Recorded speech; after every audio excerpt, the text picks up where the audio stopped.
2011ರಲ್ಲಿ ಚೇತನ್ ಅನ್ನೋ ವ್ಯಕ್ತಿಯ ಕೊಲೆಯಾಗಿತ್ತು. ಹತ್ಯೆಗೈದಿದ್ದ ಆರೋಪಿ ಜಾನ್ ತಲೆಮರೆಸಿಕೊಂಡಿದ್ದ. ಇದೀಗ ಗ್ಯಾಸ್ಗೆ ಆಧಾರ್ ಲಿಂಕ್ ಮಾಡಿಸಿ ತಗಲಾಕೊಂಡಿದ್ದಾನೆ. ಬರೋಬ್ಬರಿ 14 ವರ್ಷಗಳ ಬಳಿಕ ಕೊಲೆ ಆರೋಪಿ ಅರೆಸ್ಟ್ ಆಗಿದ್ದಾನೆ.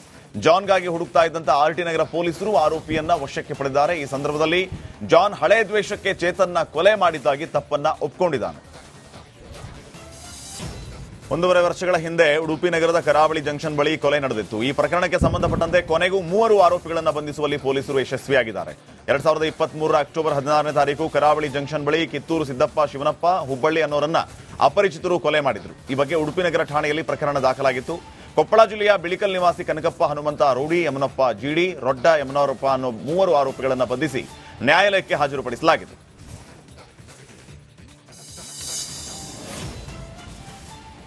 ಜೆಎಲ್ಬಿಸಿ ಇಂಜಿನಿಯರ್ ನಾಗರಾಜು ಕೊಳೇಕರ್ ವರ್ಗಾವಣೆಗೆ ಆಗ್ರಹಿಸಿ ಬೆಳಗಾವಿಯಲ್ಲಿ ರೈತರು ಪ್ರತಿಭಟನೆಯನ್ನು ನಡೆಸಿ ಆಕ್ರೋಶವನ್ನು ವ್ಯಕ್ತಪಡಿಸಿದರು. ರಾಯಭಾಗ ತಾಲೂಕಿನ ಕಂಕಣವಾಡಿ ಗ್ರಾಮದಲ್ಲಿ ಬೆಳಗಾವಿ ಬಾಗಲಕೋಟೆ ರಾಜ್ಯ ಹೆದ್ದಾರಿಯನ್ನ ತಡೆದು ರೈತರು ಬೃಹತ್ ಪ್ರತಿಭಟನೆಯನ್ನ ನಡೆಸಿದರು. ಘಟಪ್ರಭಾ ಎಡದಂಡೆ ಕಾಲುವೆ ಪಕ್ಕದ ರೈತರ ಪಂಪ್ಸೆಟ್ಗಳ ಕೇಬಲ್ ಕಟ್ ಮಾಡ್ತಾ ಇದ್ದಾರೆ ಅಂತ ಹೇಳಿ ಆರೋಪಿಸಿ ಈ ಪ್ರೊಟೆಸ್ಟ್ ನಡೆಸಲಾಯಿತು. ರೈತರ ವಿಷಯದಲ್ಲಿ ಕಾಂಗ್ರೆಸ್ ಸರ್ಕಾರ ನುಡಿದಂತೆ ನಡೆದಿಲ್ಲ ಅಂತ ರಾಜ್ಯ ಸರ್ಕಾರದ ವಿರುದ್ಧ ರೈತ ಸಂಘಟನೆ ಹಾಗೂ ಹಸಿರು ಸೇನೆ ಆಕ್ರೋಶವನ್ನ ಹೊರಹಾಕಿದೆ. ಪ್ರಣಾಳಿಕೆಯಲ್ಲಿ ಹೇಳಿದಂತೆ ರೈತ ವಿರೋಧಿ 3 ಕೃಷಿ ಕಾಯ್ದೆಗಳನ್ನ ವಾಪಸ್ಸು ಪಡೆಯಬೇಕು, ಯಾವುದೇ ಕಾರಣಕ್ಕೂ ವಿದ್ಯುತ್ ಖಾಸಗೀಕರಣ ಮಾಡಬಾರದು, ಮೈಕ್ರೋ ಫೈನಾನ್ಸ್ ಹಾವಳಿಯನ್ನ ಕೂಡಲೇ ತಡೆಗಟ್ಟುವುದಕ್ಕೆ ಒತ್ತಾಯಿಸಿ ಶಿವಮೊಗ್ಗದ ಜಿಲ್ಲಾಧಿಕಾರಿಗಳ ಕಚೇರಿಯ ಆವರಣದಲ್ಲಿ ಪ್ರತಿಭಟನೆ ನಡೆಸಲಾಯಿತು. ಸರ್ಕಾರ ಲಿಖಿತ ಭರವಸೆಯನ್ನ ಕೊಟ್ಟು ತನ್ನ ಮಾತು ಮರೆತಿದೆ ಅಂತ ರೈತರು ಆಕ್ರೋಶವನ್ನ ವ್ಯಕ್ತಪಡಿಸಿದರು.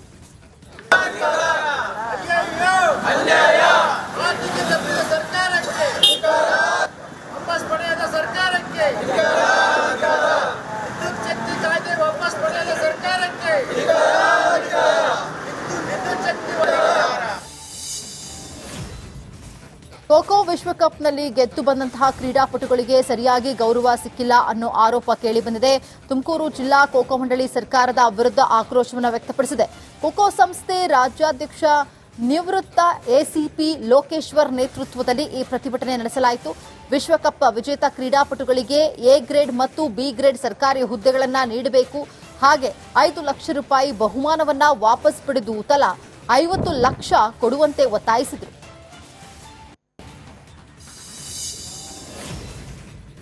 ರಾಮನಗರ ಜಿಲ್ಲಾಧಿಕಾರಿ ಕಚೇರಿ ಆವರಣದ 100 ಮೀಟರ್ ವ್ಯಾಪ್ತಿಯಲ್ಲಿ ಪ್ರತಿಭಟನೆಗೆ ನಿಷಿದ್ಧ ಹಿನ್ನೆಲೆ ನಿಷೇಧಾಜ್ಞೆ ತೆರವಿಗೆ ಆಗ್ರಹಿಸಿ ಪ್ರತಿಭಟನೆ ನಡೆಸಲಾಯಿತು. ಇವತ್ತಿನಿಂದ ರಾಮನಗರದಲ್ಲಿ ರೈತ ಸಂಘ ಅನಿರ್ದಿಷ್ಟಾವಧಿ ಮುಷ್ಕರ ಆರಂಭಿಸಿದೆ. ನಿಷೇಧಾಜ್ಞೆ ತೆರವು ಮಾಡುವಂತೆ ಜಿಲ್ಲಾಧಿಕಾರಿ ಕಚೇರಿಯ ಮುಂಭಾಗ ಪ್ರತಿಭಟನೆಯನ್ನು ನಡೆಸಿದರು. ಕರ್ನಾಟಕ ರಾಜ್ಯ ರೈತ ಸಂಘದ ರಾಜ್ಯಾಧ್ಯಕ್ಷ ಬಡಗಲಪುರ ನಾಗೇಂದ್ರ ನೇತೃತ್ವದಲ್ಲಿ ಈ ಪ್ರತಿಭಟನೆ ನಡೆಯಿತು.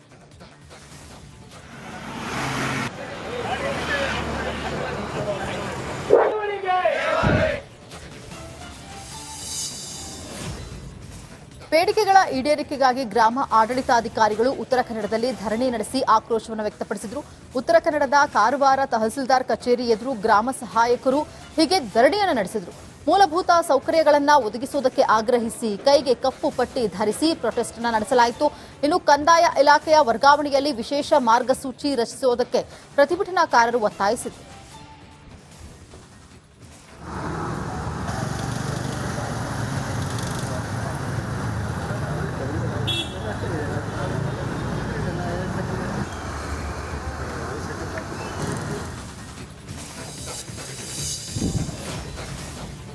ಕಾಫಿನಾಡು ಚಿಕ್ಕಮಗಳೂರಿನಲ್ಲಿ ಬಡ್ಡಿ ದಂಧೆಕೋರರ ಹಾವಳಿ ವಿರುದ್ಧ ಪ್ರೊಟೆಸ್ಟ್ ನಡೆಸಲಾಗಿದೆ. ನಗರದ ತಾಲೂಕು ಕಚೇರಿಯಿಂದ ರಾಜ್ಯ ರೈತ ಸಂಘದಿಂದ ಪ್ರತಿಭಟನಾ ಮೆರವಣಿಗೆಯನ್ನ ಮಾಡಲಾಯಿತು. ಮೈಕ್ರೋ ಫೈನಾನ್ಸ್ ಓಡಿಸಿ ರೈತರನ್ನ ಉಳಿಸಿ ಅಂತ ಘೋಷಣೆ ಕೂಗಲಾಯಿತು. ರಾಜ್ಯ ಸರ್ಕಾರದ ವಿರುದ್ಧ 100 ರೈತರು ಆಕ್ರೋಶವನ್ನ ಹೊರಹಾಕಿದರು.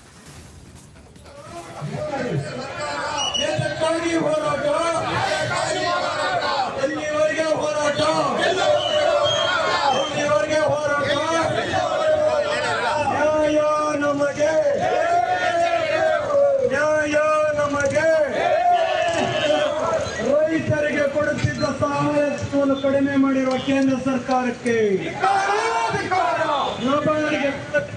ಹಣವನ್ನು ಕಡಿಮೆ 2011ರಲ್ಲಿ ಚೇತನ್ ಅನ್ನೋ ವ್ಯಕ್ತಿಯ ಕೊಲೆಯಾಗಿತ್ತು. ಹತ್ಯೆಗೈದಿದ್ದ ಆರೋಪಿ ಜಾನ್ ತಲೆಮರೆಸಿಕೊಂಡಿದ್ದ. ಇದೀಗ ಗ್ಯಾಸ್ಗೆ ಆಧಾರ್ ಲಿಂಕ್ ಮಾಡಿಸಿ ತಗಲಾಕೊಂಡಿದ್ದಾನೆ. ಬರೋಬ್ಬರಿ 14 ವರ್ಷಗಳ ಬಳಿಕ ಕೊಲೆ ಆರೋಪಿ ಅರೆಸ್ಟ್ ಆಗಿದ್ದಾನೆ.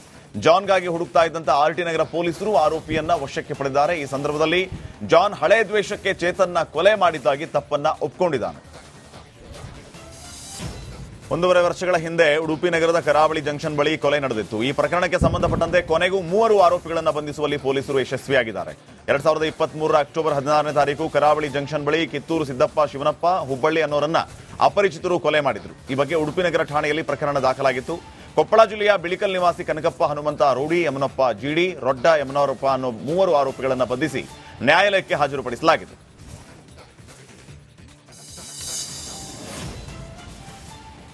ಜೆಎಲ್ಬಿಸಿ ಇಂಜಿನಿಯರ್ ನಾಗರಾಜು ಕೊಳೇಕರ್ ವರ್ಗಾವಣೆಗೆ ಆಗ್ರಹಿಸಿ ಬೆಳಗಾವಿಯಲ್ಲಿ ರೈತರು ಪ್ರತಿಭಟನೆಯನ್ನ ನಡೆಸಿ ಆಕ್ರೋಶವನ್ನು ವ್ಯಕ್ತಪಡಿಸಿದರು. ರಾಯಭಾಗ ತಾಲೂಕಿನ ಕಂಕಣವಾಡಿ ಗ್ರಾಮದಲ್ಲಿ ಬೆಳಗಾವಿ ಬಾಗಲಕೋಟೆ ರಾಜ್ಯ ಹೆದ್ದಾರಿಯನ್ನ ತಡೆದು ರೈತರು ಬೃಹತ್ ಪ್ರತಿಭಟನೆಯನ್ನ ನಡೆಸಿದರು. ಘಟಪ್ರಭಾ ಎಡದಂಡೆ ಕಾಲುವೆ ಪಕ್ಕದ ರೈತರ ಪಂಪ್ಸೆಟ್ಗಳ ಕೇಬಲ್ ಕಟ್ ಮಾಡ್ತಾ ಇದ್ದಾರೆ ಅಂತ ಹೇಳಿ ಆರೋಪಿಸಿ ಈ ಪ್ರೊಟೆಸ್ಟ್ ನಡೆಸಲಾಯಿತು. ರೈತರ ವಿಷಯದಲ್ಲಿ ಕಾಂಗ್ರೆಸ್ ಸರ್ಕಾರ ನುಡಿದಂತೆ ನಡೆದಿಲ್ಲ ಅಂತ ರಾಜ್ಯ ಸರ್ಕಾರದ ವಿರುದ್ಧ ರೈತ ಸಂಘಟನೆ ಹಾಗೂ ಹಸಿರು ಸೇನೆ ಆಕ್ರೋಶವನ್ನ ಹೊರಹಾಕಿದೆ.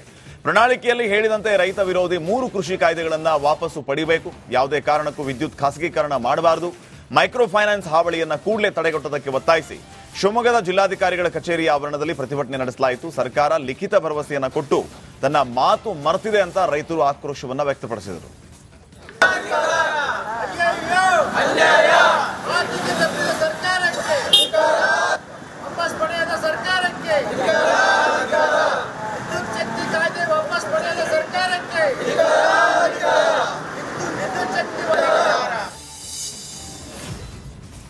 ಖೋಖೋ ವಿಶ್ವಕಪ್ನಲ್ಲಿ ಗೆದ್ದು ಬಂದಂತಹ ಕ್ರೀಡಾಪಟುಗಳಿಗೆ ಸರಿಯಾಗಿ ಗೌರವ ಸಿಕ್ಕಿಲ್ಲ ಅನ್ನೋ ಆರೋಪ ಕೇಳಿಬಂದಿದೆ.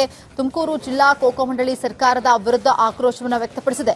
ಖೋಖೋ ಸಂಸ್ಥೆ ರಾಜ್ಯಾಧ್ಯಕ್ಷ ನಿವೃತ್ತ ಎಸಿಪಿ ಲೋಕೇಶ್ವರ್ ನೇತೃತ್ವದಲ್ಲಿ ಈ ಪ್ರತಿಭಟನೆ ನಡೆಸಲಾಯಿತು. ವಿಶ್ವಕಪ್ ವಿಜೇತ ಕ್ರೀಡಾಪಟುಗಳಿಗೆ ಎ ಗ್ರೇಡ್ ಮತ್ತು ಬಿ ಗ್ರೇಡ್ ಸರ್ಕಾರಿ ಹುದ್ದೆಗಳನ್ನು ನೀಡಬೇಕು, ಹಾಗೆ 5 ಲಕ್ಷ ರೂಪಾಯಿ ಬಹುಮಾನವನ್ನ ವಾಪಸ್ ಪಡೆದು ತಲಾ 50 ಲಕ್ಷ ಕೊಡುವಂತೆ ಒತ್ತಾಯಿಸಿದರು.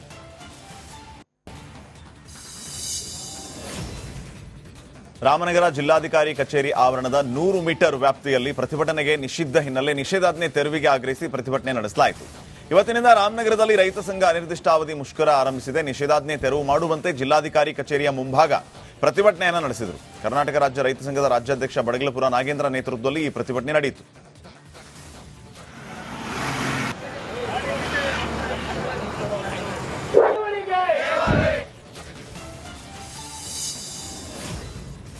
ಬೇಡಿಕೆಗಳ ಈಡೇರಿಕೆಗಾಗಿ ಗ್ರಾಮ ಆಡಳಿತಾಧಿಕಾರಿಗಳು ಉತ್ತರ ಕನ್ನಡದಲ್ಲಿ ಧರಣಿ ನಡೆಸಿ ಆಕ್ರೋಶವನ್ನು ವ್ಯಕ್ತಪಡಿಸಿದರು. ಉತ್ತರ ಕನ್ನಡದ ಕಾರವಾರ ತಹಸೀಲ್ದಾರ್ ಕಚೇರಿ ಎದುರು ಗ್ರಾಮ ಸಹಾಯಕರು ಹೀಗೆ ಧರಣಿಯನ್ನು ನಡೆಸಿದರು. ಮೂಲಭೂತ ಸೌಕರ್ಯಗಳನ್ನು ಒದಗಿಸುವುದಕ್ಕೆ ಆಗ್ರಹಿಸಿ ಕೈಗೆ ಕಪ್ಪು ಪಟ್ಟಿ ಧರಿಸಿ ಪ್ರೊಟೆಸ್ಟ್ ನಡೆಸಲಾಯಿತು.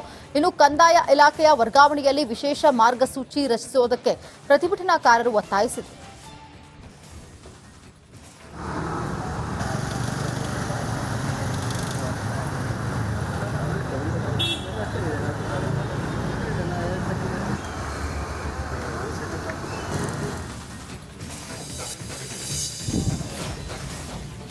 ಕಾಫಿನಾಡು ಚಿಕ್ಕಮಗಳೂರಿನಲ್ಲಿ ಬಡ್ಡಿ ದಂಧೆಕೋರರ ಹಾವಳಿ ವಿರುದ್ಧ ಪ್ರೊಟೆಸ್ಟ್ ನಡೆಸಲಾಗಿದೆ. ನಗರದ ತಾಲೂಕು ಕಚೇರಿಯಿಂದ ರಾಜ್ಯ ರೈತ ಸಂಘದಿಂದ ಪ್ರತಿಭಟನಾ ಮೆರವಣಿಗೆಯನ್ನ ಮಾಡಲಾಯಿತು. ಮೈಕ್ರೋ ಫೈನಾನ್ಸ್ ಓಡಿಸಿ ರೈತರನ್ನ ಉಳಿಸಿ ಅಂತ ಘೋಷಣೆ ಕೂಗಲಾಯಿತು. ರಾಜ್ಯ ಸರ್ಕಾರದ ವಿರುದ್ಧ ನೂರಾರು ರೈತರು ಆಕ್ರೋಶವನ್ನ ಹೊರಹಾಕಿದರು.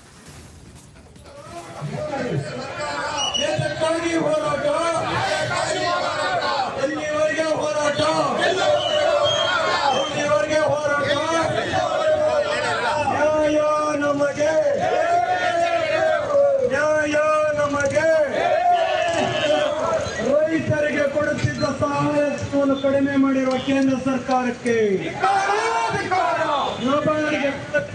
ಹಣವನ್ನು ಕಡಿಮೆ